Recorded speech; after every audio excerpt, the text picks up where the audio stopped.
우리는 그 어느 때보다 어렵고 힘든 시대를 살아가고 있습니다.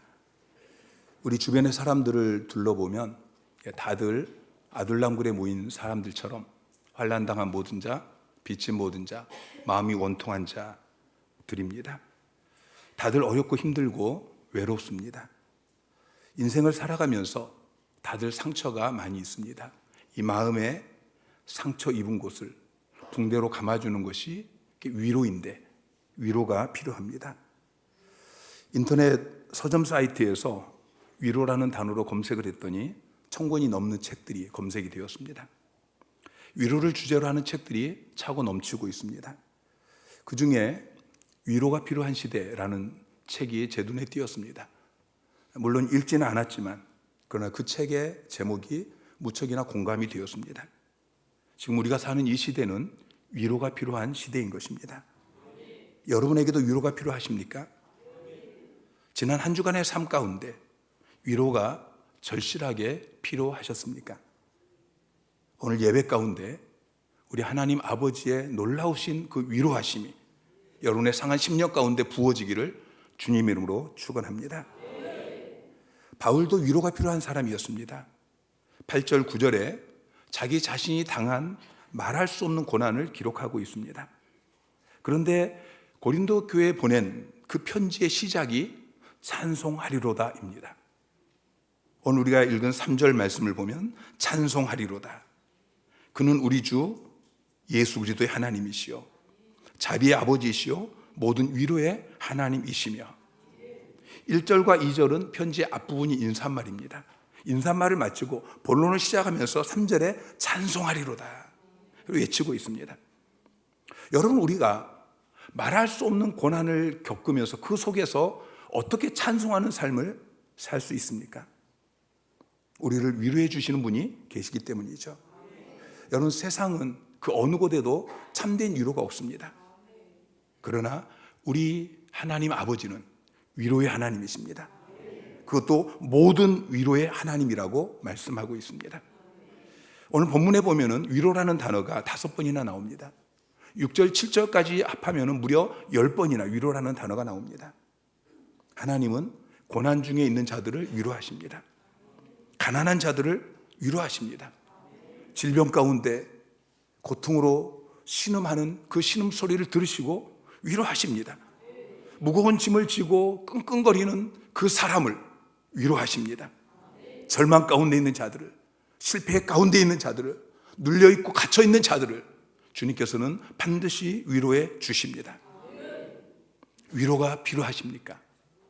하나님께 나아가십시오. 하나님 위로의 하나님이십니다. 하나님께 나아가면 사랑은 내 아들아, 사랑은 내 딸아, 내가 다 한다. 내가 도와줄게. 내가 너의 힘이 되어줄게. 내가 너를 회복시켜 줄게. 하나님께서 여러분을 안아주시고 어루만져 주시고 치유하시고 회복시켜 주십니다. 요한계시록 7장 17절 말씀 시작. 이는 보좌 가운데 계신 어린 양이 그들의 목자가 되사 생명수 샘으로 인도하시고 하나님께서 그들의 눈에서 모든 눈물을 씻어 주실 것입니다. 하나님께서 그들의 눈에서 모든 눈물을 씻어 주신다고 말씀하고 있습니다. 우리가 이 괴로운 인생길을 살아가면서 눈물을 흘릴 때가 얼마나 많습니까? 그러나 여러분이 나그네 인생길을 마치고 저 천국에서 주님 앞에 서게 되어질 때에 주님께서 여러분을 안아주시고 여러분의 그 흐르는 눈물을 닦아 주실 것입니다. 그러면 그때까지는 우리가 이 세상을 떠나서 주님 앞에 서게 될, 주님이 우리의 눈물을 닦아주실 그때까지는 우리가 이 땅에서 날마다 눈물을 흘리면서 그렇게 살아야 됩니까? 아닙니다. 하나님께서는 저 천국뿐만 아니라 이 땅에서도 여러분을 위로해 주실 것입니다. 4절 말씀을 보면은 우리의 모든 환난 중에서 우리를 위로하사라고 말씀하고 있습니다. 모든 환난이라고 이야기합니다. 바울은 수많은 환난을 겪었습니다. 자, 8절 9절 말씀 봅시다. 형제들아, 우리가 아시아에서 당한 환난을 너희가 모르기를 원하지 아니하노니 힘에 겹도록 심한 고난을 당하여 살 소망까지 끊어지고 우리는 우리 자신이 사형 선고를 받은 줄 알았으니. 바울이 아시아에서 당한 고난을 설명하고 있습니다. 힘에 겹도록 당한, 살 소망까지 끊어진, 마치 사형 선고를 받은 줄 알 정도로 그렇게 힘든 환난을 당했습니다. 그런데 그 모든 환난 가운데 하나님께서 위로해 주셨다고 말씀하고 계십니다. 여러분이 당한 환난이 무엇이든지 세상은 위로해 주지 못합니다. 그러나 하나님은 위로해 주십니다. 어떤 환난이든지 위로해 주십니다. 반드시 위로해 주십니다. 바울은 그 위로를 두 가지로 설명을 합니다.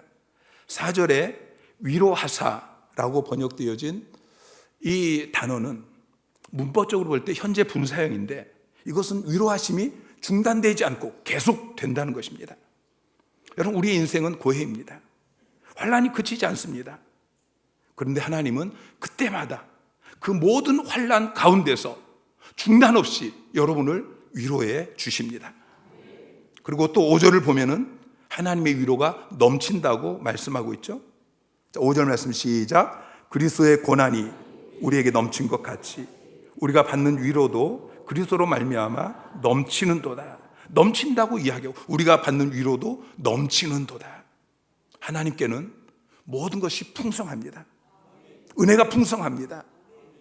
요한복음 1장 14절에 보니까 말씀이 육신이 되어 우리 가운데 거하심에 우리가 그의 영광을 보니 아버지의 독생자의 영광이요 은혜와 진리가 충만하더라. 16절에 우리가 다 그의 충만한 데서 받으니 은혜 위에 은혜로라. 하나님에게는 은혜가 풍성합니다. 충만합니다. 은혜 위에 은혜입니다. 사랑이 풍성합니다. 차고 넘칩니다. 하늘을 두루마리 삼고 바다를 먹물 삼아도 하나님의 그 사랑을 다 기록할 수 없는, 그렇게 풍성한 것입니다. 위로도 풍성합니다. 시편 23편 4절 5절 말씀 시작. 내가 사망의 음침한 골짜기로 다닐지라도 해를 두려워하지 않을 것은 주께서 나와 함께 하심이라. 주의 지팡이와 막대기가 나를 안위하시나이다. 주께서 내 원수의 목전에서 내게 상을 차려주시고 기름을 내 머리에 부으셨으니 내 잔이 넘치나이다. 아멘.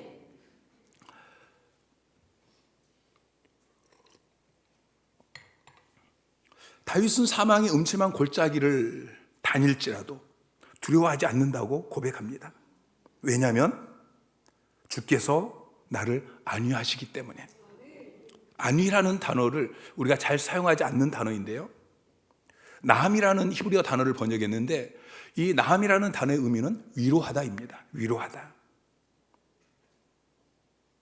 다윗은 사망의 음침한 골짜기를 수없이 지나갔습니다. 평생 동안 자기의 목숨을 위협한 대적들이 많이 있었습니다. 그런데 다윗은 노래합니다. 바로 그 자리에서, 원수가 나를 위협하고 대적하는 그곳에서 주님이 나를 위로하시니 내 잔이 넘치나이다. 사랑하는 성도 여러분, 우리가 인생을 살아가면서 다윗처럼 사망의 음침한 골짜기를 지나갈 때가 많이 있습니다. 여러분, 그때마다 기억하십시오. 나는 갇혀있지 않습니다. 나는 사망의 음침한 골짜기에 갇혀있는 것이 아니고 지나가는 것입니다. 그리고 그 지나가는 동안에 주께서 나와 함께 하시고 나를 안위하십니다. 나를 위로해 주십니다. 그래서 내 잔이 차고 넘칠 것입니다. 내 삶에 위로가 없다면 그것은 하나님을 바라보지 않기 때문인 것입니다. 하나님을 바라보십시오. 모든 위로의 하나님을 바라보십시오. 그래서 여러분의 삶 가운데 하나님의 위로가 넘치게 되시기를 주님의 이름으로 축원합니다. 자, 5절 말씀을 다시 한번 보십시오. 우리의 위로가 어디서 옵니까? 우리의 받는 위로도 그리스도로 말미암아 넘치는도다. 자, 위로라는 단어가 헬라어로 파라클레시스입니다. 파라클레시스. 성령님을 보혜사라고 이야기하죠. 근데 보혜사라는 말이 파라클레토스입니다. 위로는 파라클레시스, 그리고 보혜사는 파라클레토스. 파라클레토스라는 말은 돕는 자, 위로자, 그런 의미입니다. 요한복음 14장 16절에 주님께서 제자들에게 말씀하십니다. 승천하시기 전에 주님께서 제자들을 떠나시겠다고 말씀하시면서 내가 아버지께 구하겠으니 그가 또 다른 보혜사를 너에게 주사 영원토록 너희와 함께 있게 하리니. 예수님은 보혜사이십니다. 예수님은 돕는 분, 그리고 위로자이십니다. 그분이 제자들 떠나면서 또 다른 보혜사를 아버지께서 너에게 보내주실 것이다. 성령님을 너에게 보내주실 것인데 그분은 보혜사이시다. 파라클레토스, 위로자이시다. 어떤 분이 이렇게 이야기했습니다. 우주에서 보면, 이 광대한 우주에서 보면 나는 작은 먼지 같은데 먼지치고는 고난이 너무 많다. 어찌 그 사람뿐이겠습니까? 다들 고난이 많지 않습니까? 왜 이런 고난을 주시는지 우리가 기도하면서 또 말씀을 묵상하고 그래도 그 대답을 쉽게 발견할 수 없습니다. 그러나 분명한 것은 주님께서 우리의 고통을 마치 자신의 고통처럼 함께 아파해 주시는 분이십니다. 그리고 달려와서 위로해 주시는 파라클레토스라는 것을 기억하시기 바랍니다. 요한 세바스찬 바하는 바흐 이전의 음악은 바흐로 흘러가기 위한 것이고 바흐 이후의 모든 음악은 바흐로부터 출발했다라고 이야기할 만큼 위대한 음악가였습니다. 그런데 바흐의 삶을 돌아보면 고난과 절망의 연속이었습니다. 바흐는 10살 때 아버지와 어머니가 돌아가셨습니다. 결혼하고 13년 만에 사랑하는 아내가 죽었습니다. 2번의 눈 수술을 받았는데 결국은 실명하게 되어집니다. 뇌출혈로 쓰러져서 반신불수가 되었습니다. 그런데 바흐는 고통이 심할수록 하나님께 매달리며 부르짖어 기도합니다. 바흐는 자기의 음악을 말하면서 파도가 바위에 부딪힐 때 아름다운 소리를 낸다 라고 말을 했습니다. 또 이렇게 이야기합니다. 하나님께는 2개의 저울이 있는데 하나는 고난의 저울이고 하나는 위로의 저울이다. 고난의 저울이 차야 위로의 저울이 찬다 라고 말을 했습니다. 힘들고 어려울 때마다 하나님께 나아가십시오. 우리 주님께서 여러분의 그 모든 죄와 그 죄로 말미암아 여러분에게 찾아온 죽음과 저주의 그 모든 것으로부터 여러분을 구원하시기 위해서 대신 십자가 못 박혀 죽으시고 부활하셨습니다. 주님은 여러분이 당한 그 모든 환난을 이미 대신 담당하셨습니다. 주님께 나아갈 때마다 주님께서 여러분을 안아주시고 어루만져 주시고 위로해 주실 것입니다. 오늘 각종 질병으로 고통 가운데 있는 자들에게 우리 주님의 위로가 있기를 축원합니다. 물질의 문제로 고통 가운데 있는 자들에게 주님의 위로가 있기를 축원합니다. 가족들이 나를 힘들게 하고 이웃이 나를 힘들게 하고 직장 동료들이 사람들이 나를 힘들게 해서 내 마음이 너무 힘들고 아프고 우울한 성도들이 있다면 오늘 주님의 위로가 그들의 마음 가운데 부어지기를 축원합니다. 내 앞에 놓여 있는 문제가 너무 커서 두려움 가운데 있고 절망 가운데 있는 분들에게 오늘 주님의 위로하심이, 주님의 모든 위로하심이 충만하게 넘치기를 축원합니다. 우리는 주님의 안아주심이, 어루만져 주심이, 위로하심이 필요한 존재들입니다. 힘들고 어려울 때마다 기도하십시오. 하나님, 나를 불쌍히 여겨 주십시오. 주님의 그 사랑의 손으로 나를 만져 주십시오. 주님의 그 피 묻은 손으로 나를 어루만져 주십시오. 나를 회복시켜 주시고 나를 일으켜 세워 주시옵소서. 여러분 부르짖어 기도하면 주님께서 반드시 여러분에게 손을 내밀어 주실 것입니다. 그 손을 붙잡고 일어나는 여러분 되시기를 주님의 이름으로 축원합니다. 일제강점기에 고달픈 신앙생활을 하던 우리의 믿음의 선배들은 예배당에 모였다 하면 울었습니다. 무릎을 꿇고 통성기도를 시작하면 어느새 그 기도는 통곡으로 바뀌었습니다. 하나님 앞에 나아가는 것이 울기 위해 나아가는 것이라고 말해야 될 정도로 그들에게는 눈물이 많았습니다. 예배 시간에 설교를 들으면서 은혜를 받아 울기보다는 인생의 짐이 너무 무겁고 힘들어서 울었습니다. 찬송을 부르며 울고 기도하면서 울고 예수의 이름을 부르며 울고 서로를 붙들고 그렇게 울고, 그러면 주님께서 그들을 위로해 주시고 은혜를 베푸시고 소망을 주시고 새 힘을 주시고 그래서 또 험한 세상을 헤쳐나갔습니다. 그 하나님은 지금도 동일하게 우리를 위로하십니다. 여러분 모두 한 주 동안 세상 속에 이래저래 힘들고 지친 그 상한 마음을 가지고 이 주일 예배에 나오지 않으셨습니까?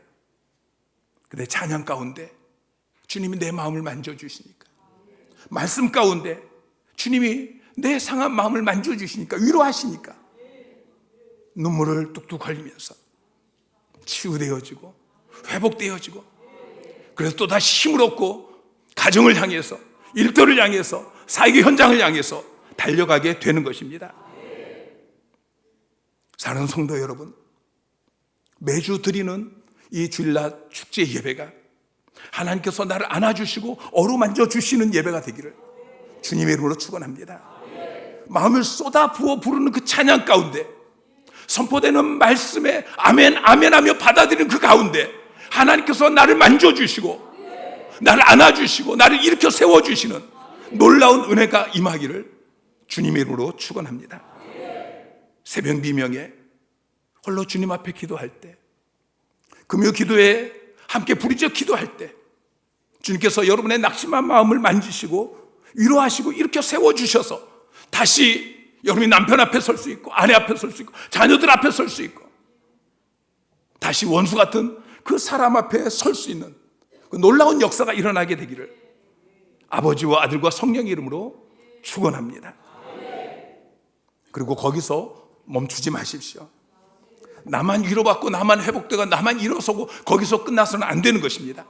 하나님이 나를 위로하시고 나를 회복시켜 주시는 이유가 있습니다. 4절 말씀을 보면 우리를 위로하사 우리로 하여금 하나님께 받는 위로로서 모든 환난 중에 있는 자들을 능히 위로하게 하시는 이시로다.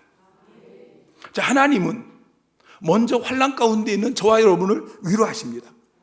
그리고 그렇게 위로받고 회복되어진 우리가 그 하나님의 위로를 가지고 또 다른 환난 가운데 있는 자를 찾아가서 위로하게 하십니다. 내가 고난을 겪게 하시고 또 위로를 체험하게 하시는 목적은 내 주변에 나와 비슷한 그 고난을 당한 사람들을 찾아가서 위로하는 위로자로 세우기 위함인 것입니다.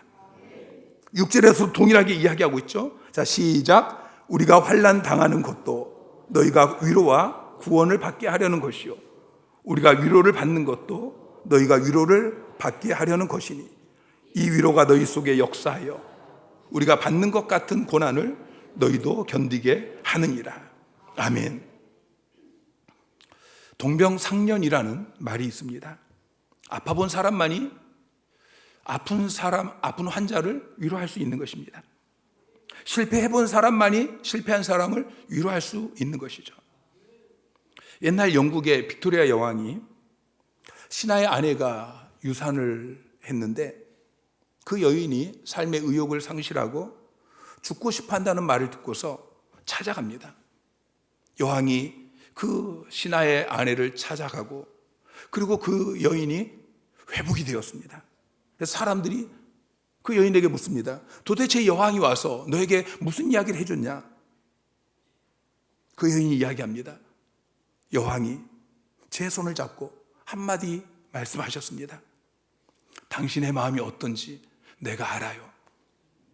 그 순간 저는 여왕 폐하께서 얼마 전에 저처럼 유산하신 것을 기억했습니다. 그리고 이 고난이 나 혼자만의 고난이 아닌 것을 알게 되었습니다. 그 순간 이상하게 제 마음을 죄고 있던 그 고통이 떠나갔습니다.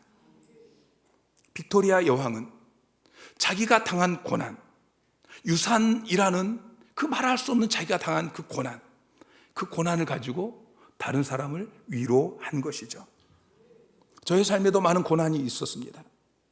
목회를 하면서 많은 고난이 있었고 실패도 있었고 망해서 창고에 들어가기도 하고, 그런데 그것을 이야기해 줄 때 많은 목회자들이 위로를 얻고 힘을 얻습니다. 가정에서도 많은 고난이 있었고 실패가 있었습니다. 자녀들 때문에 아픔도 있었고요. 그런데 그것 때문에 많은 성도들이 위로를 받고 힘을 얻고 일어섭니다. 여러분이 위로자가 되라고 여러분에게 많은 고난을 주시고 그리고 여러분을 위로해 주시는 것입니다. 우리가 다 고난도 당해봤고 실패도 할 만큼 해봤고 죄도 지어봤고 하나님께서 우리로 다 경험하게 하시고 그리고 우리를 위로하시고 우리를 회복시켜 주시는 이유는 위로하라고, 찾아가서 위로하라고 하시는 것입니다. 사랑하는 성도 여러분, 여러분의 삶 가운데 성공을 트로피로 만들지 마십시오. 여러분 성공한 이야기를 할 때 사람들은 그 이야기를 듣고 위로를 받는 것이 아니고 상처를 받습니다. 우리의 삶의 고난이, 성공이 트로피가 아니고 고난이, 실패가 트로피인 것입니다. 하나님 그것으로 다른 사람을 위로하기 원하십니다. 하나님은 저와 여러분에게 위로하라고 명령하십니다. 이사야 40장 1절 말씀 시작. 너희의 하나님이 이르시되 너희는 위로하라, 내 백성을 위로하라. 거듭해서 명령하죠. 너희는 위로해라, 내 백성을 위로해라. 이사야서는 66장까지 있습니다. 1장부터 39장까지는 이스라엘 백성의 죄와 그로 인한 하나님의 심판에 대해서 계속해서 기록하고 있습니다. 그리고 40장부터는 하나님께서 그들을 회복시키실 것이다, 그들을 구원하실 것이다 라고 선포하십니다. 그런데 첫 메시지가 40장부터 시작되어지는 첫 메시지가 뭐냐면 너희는 위로하라, 내 백성을 위로하라. 저와 여러분의 모습이 이사야 1장부터 39장까지의 모습일 수 있습니다. 우리가 연약해서 지었던 그 수많은 죄, 그로 인한 하나님의 심판으로 우리가 고통스러운 삶을 살아갈 수 있습니다. 죄가 아닐지라도 우리의 연약함 때문에, 우리의 실수 때문에 부끄러운 모습으로 우리가 설 수 있습니다. 사랑하는 성도 여러분, 서로 위로하십시오. 위로의 사람이 되십시오. 가정 안에서 부부 간에 서로의 죄, 서로의 연약함, 허물 이런 것들을 드러내지 마십시오. 그걸 지적하고 비판하고 정죄하고 그러지 마시고 위로의 사람이 되시기를 주님의 이름으로 축원합니다. 가정은, 부부 사이는 벌거벗었으나 부끄러움이 없는 그런 공동체가 되어야 하는 것입니다. 가정을 위로의 공동체로 세우십시오. 교회를 위로의 공동체로 세우십시오. 오늘 우리가 읽은 본문에서 가장 많이 나오는 단어가 무엇입니까? 고난, 위로? 아닙니다. 우리라는 단어입니다. 우리는 공동체이죠. 우리라는 단어가 3절에서 11절까지 11번이나 나옵니다. 하나님은 위로의 공동체를 원하십니다. 고린도후서 7장 5절부터 7절까지 말씀 함께 읽겠습니다. 시작.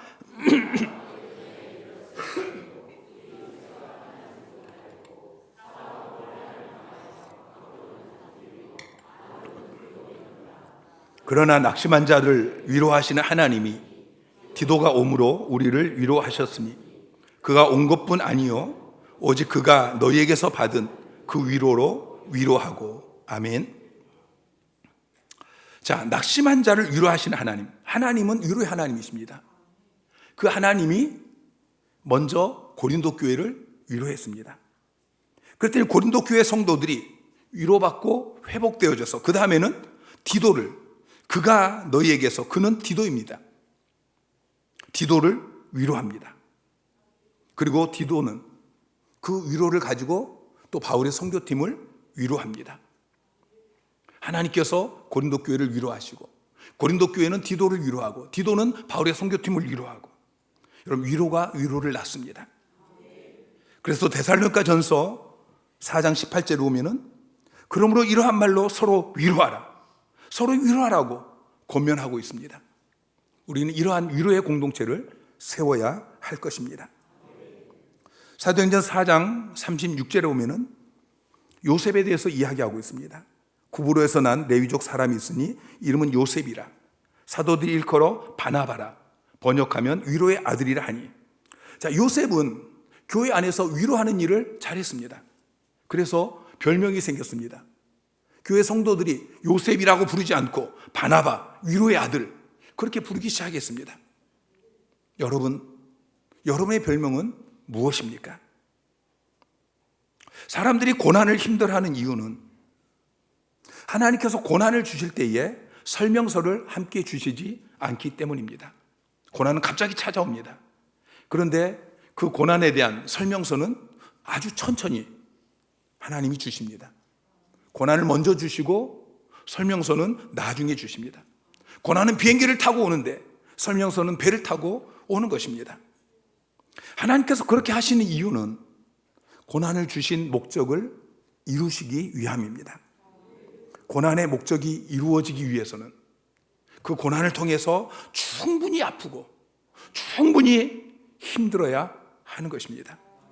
그 속에서 하나님의 음성을 듣고 새롭게 전환되어질 때까지 충분히 아파야 합니다. 충분히 힘들어야 합니다. 그래서 설명서를 나중에 보내주십니다. 그러나 기억하십시오. 고난에는 뜻이 있습니다. 설명서는 반드시 옵니다. 언젠가 무릎을 치며 그랬구나, 하나님이 그래서 그 고난을 주셨구나 할 때가 오게 될 것입니다. 바울도 자신이 겪었던 그 고난의 목적을 깨닫기까지 시간이 걸렸습니다. 모든 고난이 통과한 뒤에 그 고난의 목적을 깨닫고 그 사실을 고린도 교회 성도들에게 지금 가르쳐주고 있는 것입니다. 그것이 무엇입니까? 위로의 공동체를 세우는 것입니다. 여러분 지금 고난을 겪고 있습니까? 지금 여러분이 겪는 그 고난은 여러분의 사명입니다. 그 고난을 통해서 하나님의 위로를 경험할 뿐만 아니라 후배들을 위로하는 일을 해야 합니다. 그래서 우리는 고난을 통과할 때마다 그 고난을 통과하는 과정을 소중히 여겨야 됩니다. 그 고난을 어떻게 이겨낼 수 있었는지, 하나님께서 어떻게 개입하시고 어떻게 위로해 주셨는지, 어떻게 회복해 주셨는지, 이런 것들을 잘 기록해 놓아야 합니다. 테레사 수녀가 노벨 평화상을 받으면서 남긴 말이 있습니다. 가장 큰 질병은 결핵이나 납병이 아닙니다. 아무도 돌아보지 않고, 아무도 위로하지 않고, 아무도 사랑하지 않고, 아무도 필요하지 않는 것이 가장 큰 질병입니다. 세상에는 빵이 없어서 죽어가는 사람도 많지만 작은 사랑이 없어서 죽어가는 사람이 더 많습니다. 불행하게도 현대인들은 다들 위로가 필요한데 아무도 위로하지 않고 또 위로를 받지 않습니다. 위로하지 않고 사랑하지 않고 필요로 하지 않는 그러한 큰 질병 가운데 있는 것입니다. 사랑하는 성도 여러분, 여러분은 어떠십니까? 위로가 필요하십니까? 고립된 그 자리를 박차고 일어나십시오. 하나님께 나아가십시오. 하나님은 모든 위로의 하나님이십니다. 하나님께 나아가서 차고 넘치는 내 잔이 넘치나이다, 그렇게 고백할 수 있는 넘치는 위로를 받으시기 바랍니다. 그리고 여러분도 위로자가 되십시오. 내가 힘들다, 나를 좀 위로해달라, 이런 말을 멈추시고 이제는 내가 위로해야 될 사람이 누군지 주변을 살피시고 그를 찾아가시고 그들을 주님을 대신해서 위로하는 자가 되시기를 주님의 이름으로 축원합니다. 그리고 우리 교회를 위로의 공동체로 세웁시다. 환난당한 모든 자, 빚진 모든 자, 마음이 원통한 자, 누구든지 위로가 필요한 자들이 와서 위로받고 치유되고 회복되어지는 이 위로의 공동체를 함께 세우는 저와 여러분이 되기를 주님의 이름으로 축원합니다.